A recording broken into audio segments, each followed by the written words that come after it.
Good afternoon or good morning, everyone. Thanks for logging on a little bit early. We will be waiting until 1 p.m. to get started, so just hang tight for a little bit and we will be with you shortly.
Again, for those dropping in, thanks for joining us today. We'll get started at 1 p.m. pretty much on the dot, so just hang tight for a couple of minutes and then we'll get underway.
All right, we will go ahead and get started. I expect there will be a few more that will continue to drop in, but as a reminder, this webinar is being recorded. So firstly, thank you all so much for taking the time out of your very busy end of year schedules to join us today for episode 2 in our Discover Okinawa series, Adventure and Marine Tourism Experiences, together with our partner ANA. I'm Sally. I represent Destination Okinawa, Okinawa Prefecture here in the Australian market. I am based in Gadigal in Sydney. And before I go any further, I would like to acknowledge the traditional owners of country throughout Australia and the surrounding regions. And Links Tourism does recognize the continuing connection to lands, waters, and communities. We pay our respects to Aboriginal and Torres Strait Islander cultures and to elders past and present. So from where I am to where you are, we do pay our respects. So as I mentioned, my name is Sally. I am the trade account manager for Okinawa. Joining me today is Kevin from ANA, one of our partner airlines that flies to Japan. I'm going to kick us off with a destination update on Okinawa. And after I've given you some insight into these adventure and marine tourism experiences, I'll hand over to Kevin to give you a product update on the airline, and then we'll have some time for Q&A. You can use at any time the Q&A box, the function in Teams here, or you can use the chat function if you have any questions. So feel free to note them down as we go along, and then we'll come back to them all at the end. So, getting into it, why is Okinawa such a great adventure destination? There is so much more than just the beaches. I think a lot of people think of Okinawa for its beautiful beaches and ocean and water, and it certainly does have a lot of water sports, as you'll see, but it's more than just a resort destination. There's a lot of incredible traditional culture, that traditional Ryukyu culture mixed with the Japanese culture. It is, of course, the birthplace of karate. You get lots of arts and crafts and music. It's a blue zone. And part of it is because of all the active adventure that's available here. So we'll be getting into a few of these different things, but it's not just the water. There are some activities on land as well. So starting with that, because I think it's one of the more unexpected aspects of Okinawa, you can actually do a lot of hiking here in this prefecture. Today, I'm not using any maps. I just want to focus on some of the experiences. If you'd like to learn more about the specific destinations where any of these are located, please at any time reach out to me and I'd love to give you some more info. So in terms of hiking, I would like to present a couple of options.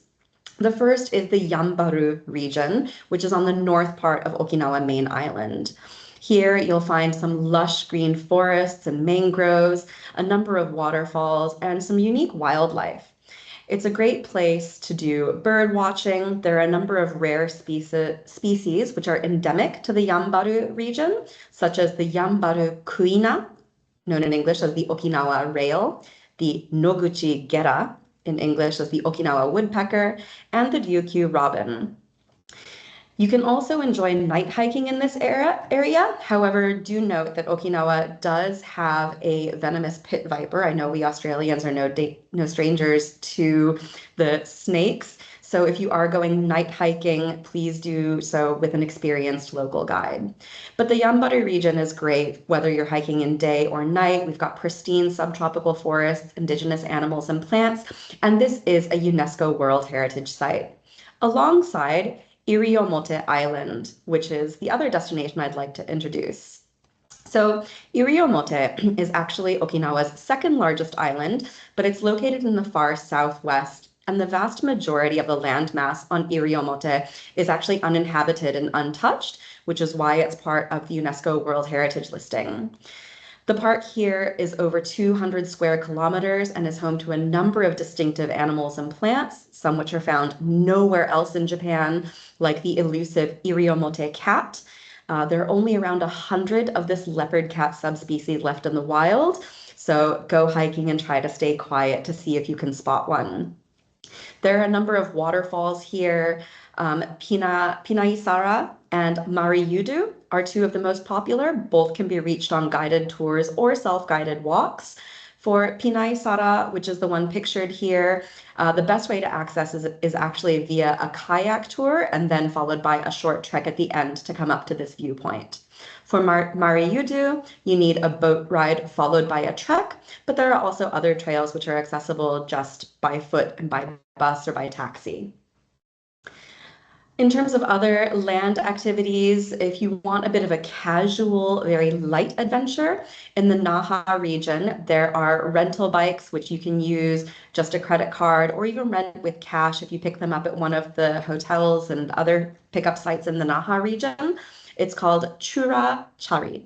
So chura is a local Okinawan dialect, and chari is a popular sort of slang phrase in Japan that's sort of a nickname for a bicycle because of the bells. They go charin, charin. So instead of saying bike or bicycle, a lot of Japanese refer to them as chari. This company has numerous bike docks throughout southern Okinawa, so this is a great way to get out and either explore the city or the areas around the city. Naha is quite a small city and you can get to some of the outlying regions around it very easily, so this is a great way to explore.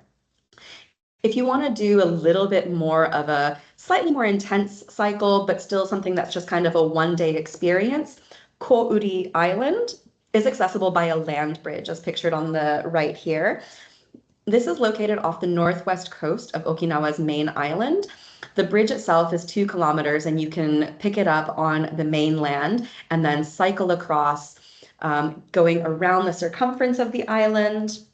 If you want to start in the Motobu Peninsula, which is kind of near Churaumi Aquarium, which I spoke about last time, and then make your way across to Kouri Bridge and back, the total return course is about 65 kilometers. So a great way to spend a full day out cycling. And that includes a few stops at iconic sites like the heart-shaped rock, going past fields of sugarcane and purple potatoes, and eating lots of delicious local cuisine. If you're into more intense competitive cycling events, consider signing up for the All Japan Miyakojima Triathlon, which takes place every April and is held on the island of Miyakojima.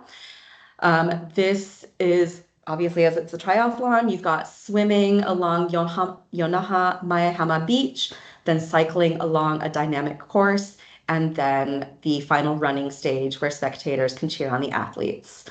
And if you're super hardcore about your cycling, there is actually an internationally recognized professional road race, the Tour de Okinawa. This just took place last month, and it's located on the northern part of Okinawa main island.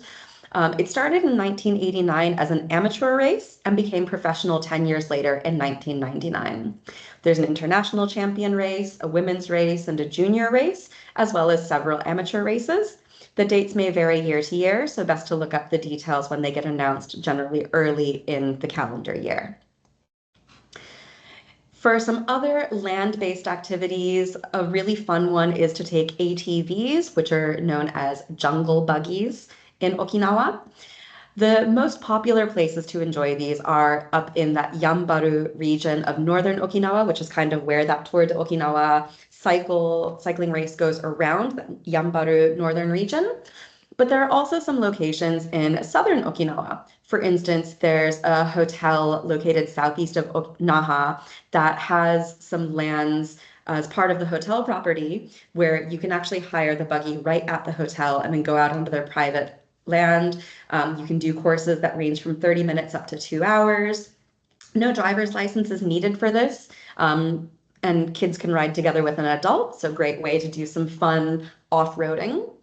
And if you just want to get out onto the green, there are some incredible golf resorts throughout Okinawa. These are located throughout the islands, but a few of the main ones are the Okinawa main island, Miyakojima, and some smaller islands such as Kohamajima, which is actually only reachable by boat from Ishigaki Island. And within the golfing world here, you'll find anything from country clubs that are just day use, such as Emerald Coast Golf Links, which is pictured here, over to properties like Kanehide Kise Country Club, which actually does offer accommodation options as well. And then you also have golf resorts from well-known international brands, such as the Ritz-Carlton. So there's really something to suit every type of golfer. Again, if you do want to enjoy the water, though, Okinawa has no end of activities to suit.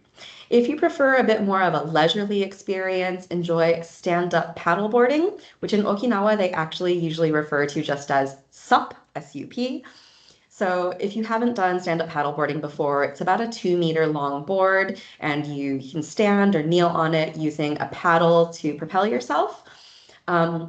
There are a lot of calm waters throughout Okinawa, whether it's the rivers or protected inlets. One of the easiest places to do it is the Okinawa main island. There's a couple of areas located directly off of the main island that you can access even by car or even just right off the beach. Aka Island in the Kerama Islands, which you can take ferries out to, is another great place to do it. And Aka Island also offers some hiking.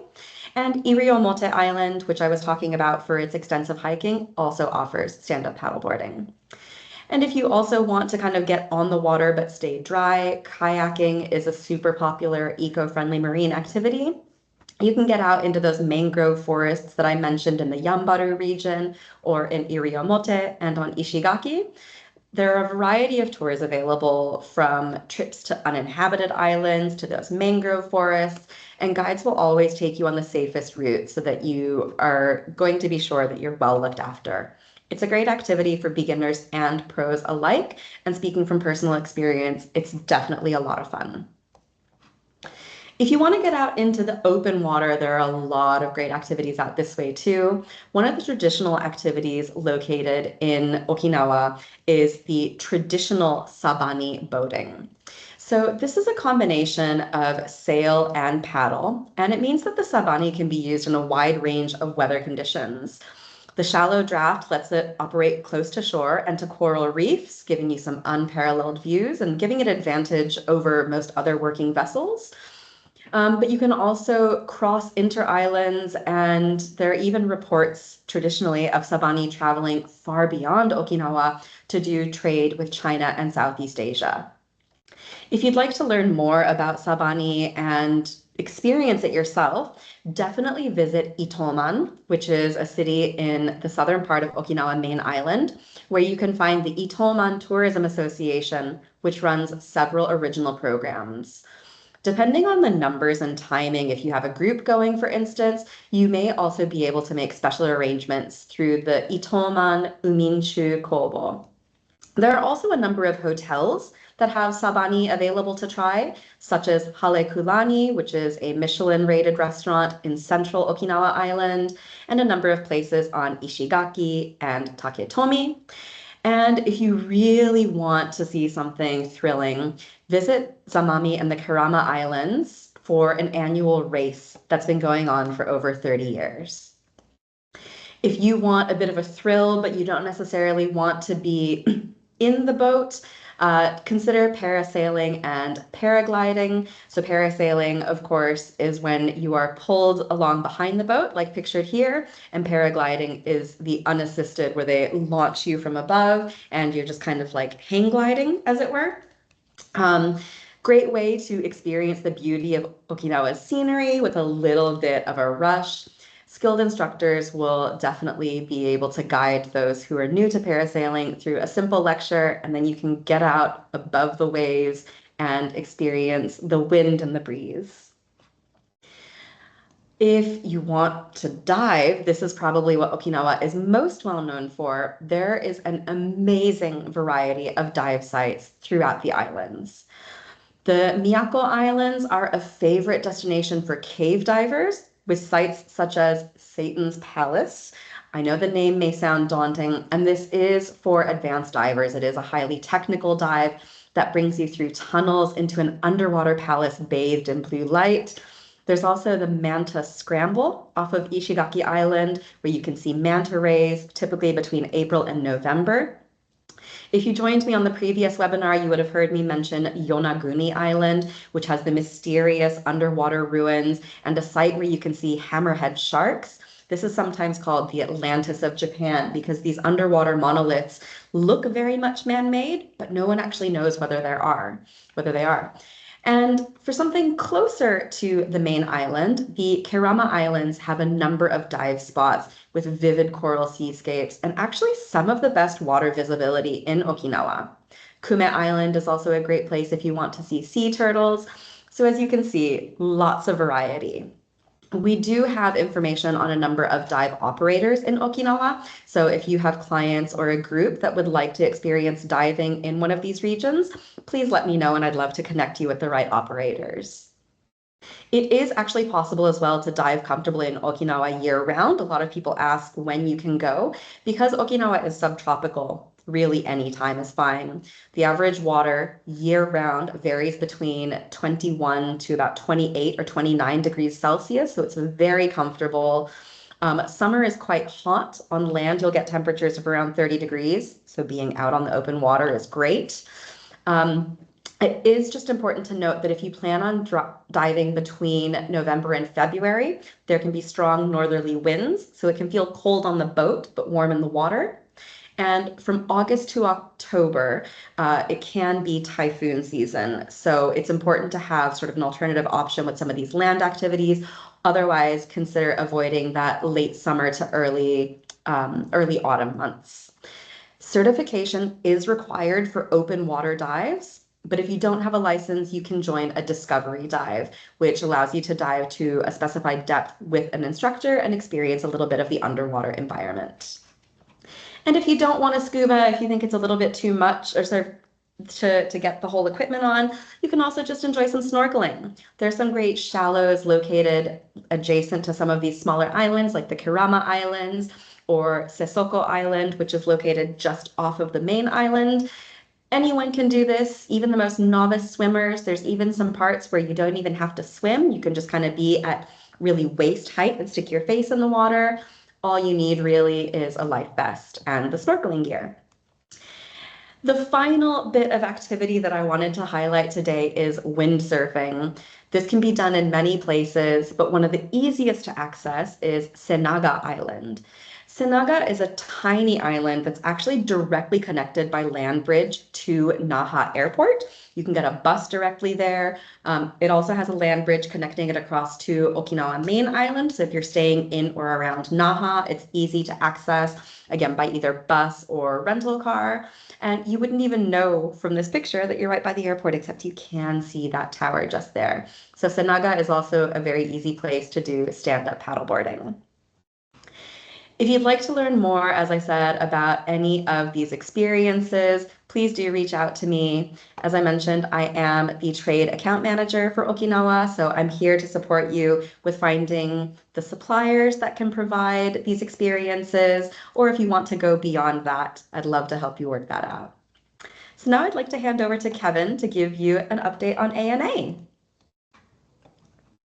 Fantastic. Thank you so much, Sally. As someone who has been to Okinawa for 3 times, I have to say your presentation is great. I still learn so much from the presentations.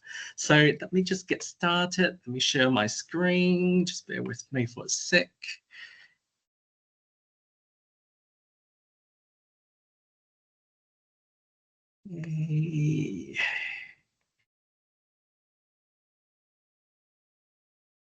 Perfect. All set, Kevin. Fantastic. Thank you so much, Sally. So hi, everyone. My name is Kevin. I am a sales manager with ANA based in Sydney, and I look after the trade partners in Eastern Australia. And it's my pleasure to be here today to give you product updates on ANAs. So as you can see, this is our timetable for our Sydney-Tokyo flight. We operate 2 flights a day between Sydney and Tokyo Haneda Airport. So your customer can choose between the daytime departure, which leaves Sydney around midday, or the overnight service to Tokyo. The overnight service can actually connect you straight through to Okinawa via our hub at Haneda Airport Terminal 2. And here's very exciting news to share. So we now operate Perth to Tokyo Narita flight. And from December this year, 1st of December this year to mid-April next year, it will be a daily flight. And I have to emphasize that ANA is actually the only airlines operating direct flights between these 2 cities, actually between Perth and Japan. So make sure you take advantage of our direct flight between Perth to Tokyo. And here I want to tell you why you should book with ANA. So not tooting our own horn, but we are an award-winning airline.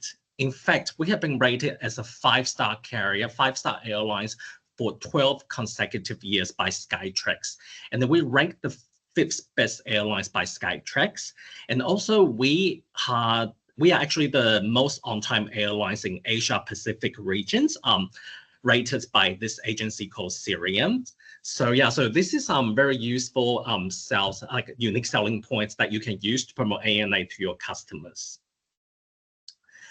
And here's another very exciting news. I'm very thrilled to announce that ANA now offers complimentary domestic add-on flights with every Australia to Japan fare.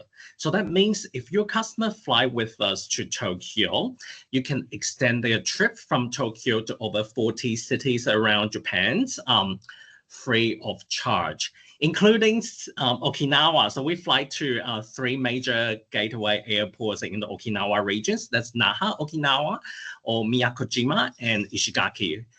For those 3 destinations, we offer direct flights from Tokyo Haneda Airport. Just one thing to note that in order to get those complimentary domestic flights, you will need to book the domestic sectors in conjunction with the international flights and issue the tickets in one go. So as one ticket. This is because we, the mechanism behind this free domestic flights campaign is because we use the commemorative fare. So the fare levels to Tokyo from Australia is the same as the fare level from Australia to any other destinations around Japan. So yeah, please make sure you book the domestic flights in conjunction with the international sectors to get the complementary sectors. So next, you can see Okinawa is actually a hub for ANAs. It's one of the most important domestic hubs for ANAs. So you can see on the route map here, we actually fly from 16 cities in Japan, across Japan on the mainland to Okinawa.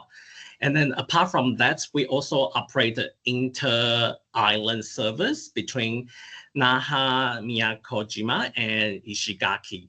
So providing seamless connectivities across the Okinawa regions. And here's a little fun fact I want to share with you. As you can see on the left-hand side here, this is actually our ANA ground staff working at Okinawa airports. You can see they actually are wearing the Okinawa t-shirts. It's quite different from the typical ANA uniforms because we want the passengers to have that kind of the tropical holiday vibes upon their arrivals in Okinawa. So yeah, something interesting I want to share with you. And next, let's talk about the baggage allowance. So this is actually another really good selling point for ANA's products because we offer very generous two-piece baggage allowance on most of our fare from Australia to Japan. So for the business class passenger, they can take 2 bags and 32 kilos each. Or for economy or premium economy class passengers, they can take 2 bags at 23 kilos each. As you can see here, sporting equipment such as surfboards or bikes can be included as a one piece free of charge. So the customer can either take 2 bags or 1 bag plus the sporting equipment. And as Sally mentions in her presentations, Okinawa has become a capital, like very popular for those adventure seekers. So I think that additional baggage allowance will become very handy for those customers who want to go to Okinawa to surf, to do a cycling. However, saying that, as you can see down here, most of our fare comes with a 2-piece of baggage allowance. However, some of fare now dropped to only 1 bag. For example, that's the kilo class fares to Japan and all the non-refundable economy class fare to Europe. But just double check before you issue the tickets to make sure and advise the customers the correct baggage allowance. Because we now do have a 1-piece baggage allowance, but this is only, for example, kilo class, we only use it for the technical specials. So it's not that common that you will see the 1-piece fares in GDS, but please double check. And next, I would like to take you on a virtual tour of our beautiful Dreamliners 787-9s. So let's start with the pointy end. As you can see, the seat configuration is 1-to-1, which means each customer in business class has their own direct aisle access and enhanced privacy. And it can be converted into a fully lie flat bed as well. So the customers can have a really comfortable flight because we provide each business class passenger very good quality bed pad. It's like a thin mattress. So they can have a really good night's sleep or good rest on our flights. And next is the premium economy class. So if there's anything that I want you to take home with today, would be this. So we actually offer complimentary business class lounge access for our premium economy class guests. So when the customer is traveling our premium economy class in Sydney, they can use Air New Zealand's lounge, and in Perth, it's Aspire Lounge, and in Tokyo, it's ANA's business class lounge. So lounge access is actually included in the premium economy class fares. And that's a very unique feature because I think not many airlines actually offers lounge access for premium economy class guests, but ANA is one of the few airlines that does that. So please keep that in mind. And next, economy class, you can see the biggest selling point for our economy class product is very generous seat pitch at 34 inches. So just to give you an idea, the industry average for economy class seat pitch is about 30 to 32. However, when your customers flying on ANA, they can definitely notice the leg room is very spacious at 34 inches. So even for tall passengers, you have no issue sitting our economy class. And each seat in economy class equipped with a personal TV and USB power port and universal power port as well.